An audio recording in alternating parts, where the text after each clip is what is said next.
بسم الله الرحمن الرحيم وأصلي وأسلم على سيد الأولين والآخرين نبينا محمد وعلى آله وصحبه أجمعين.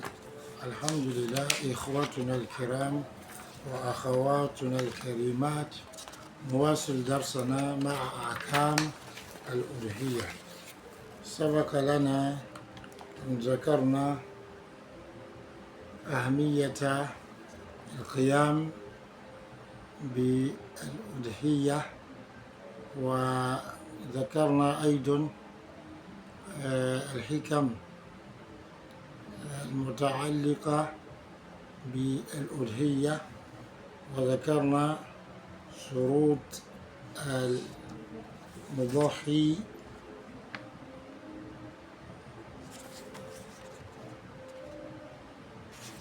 واليوم نشرع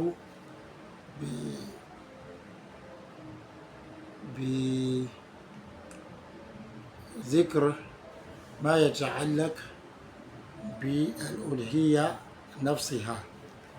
فمما يقول المصنف حفظه الله: هذا ما يتعلق إخواني بالمضحي. أما ما يتعلق بالأضحية فمما ينبغي العلم به أن الأضحية عبادة وقربة إلى الله تبارك وتعالى، وإذا كانت عبادة فلا بد أن يتوفر فيها شرطا قبول العمل الصالح، وهما الإخلاص والمتابعة. فلا تصح هذه العبادة وهي الأضحية بدون هذين الشرطين. الشرط الأول الإخلاص، فإن الإخلاص من أجل العبادات، فهو عمل قلبي عليه تتوقف الأعمال وقبولها عند الله عز وجل. قال تعالى: وما أمروا إلا ليعبدوا الله مخلصين له الدين. روى النسائي من حديث أبي أمامة الباهلي رضي الله عنه قال: جاء رجل إلى النبي صلى الله عليه وسلم فقال: أرأيت رجلا غزا يلتمس الأجر والذكر، أي يطلب الأجر عند الله والذكر والسيرة الحسنة عند الناس، ما له؟ قال عليه الصلاة والسلام: لا شيء له، أي من الأجر والثواب عند الله عز وجل. فكرر عليه السؤال ثلاثا، وكل ذلك يقول الله صلى الله عليه وسلم: لا شيء له. ثم قال عليه الصلاة والسلام: إن الله لا يقبل من العمل إلا ما كان خالصا له وابتغي به وجهه، فالأعمال مربوطة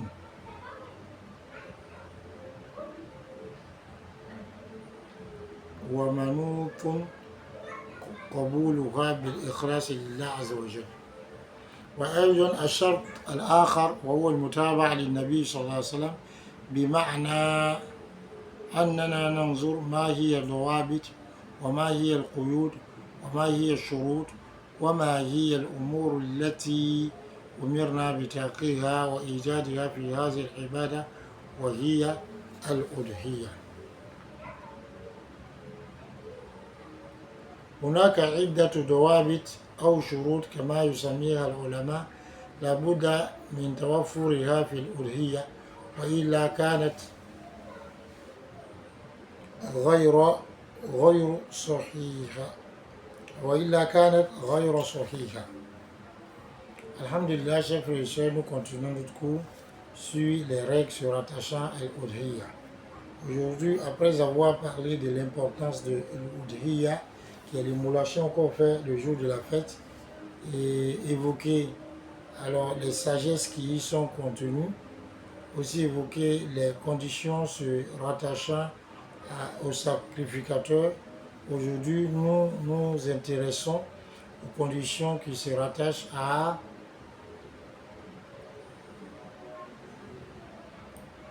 la bête à immoler.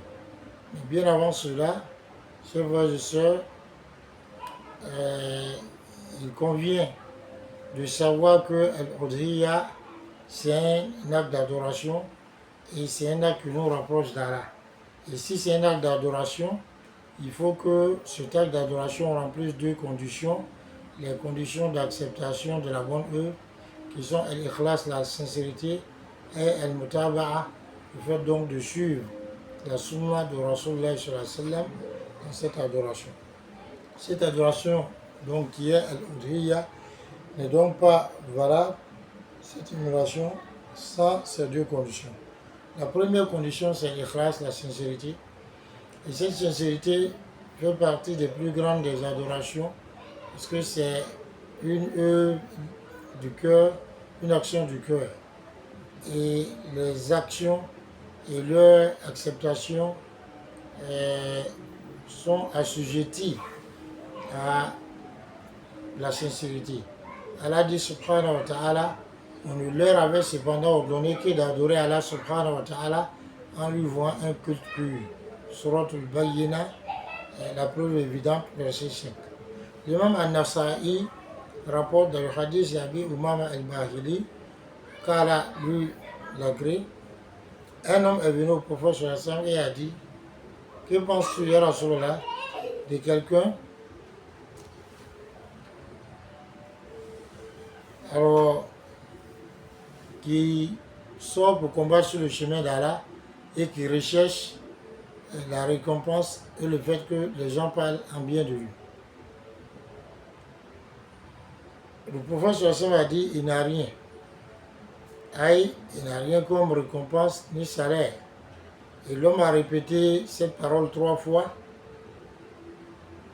Et Rasul sallallahu alayhi wa sallam de lui dit toujours, il n'a rien.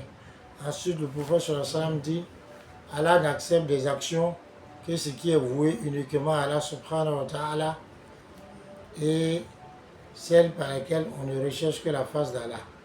Donc les actions sont liées et sont leur acceptation est assujettie à la sincérité vis-à-vis d'Allah subhanahu wa ta'ala.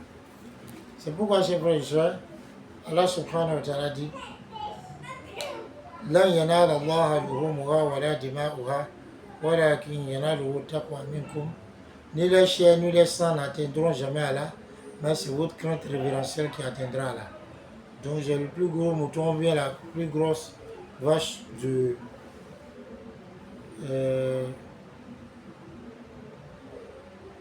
la ville ou du quartier, ça n'a pas d'importance. Mais qu'est-ce qui t'a poussé à le faire? Est-ce que c'est la recherche de la satisfaction d'Allah?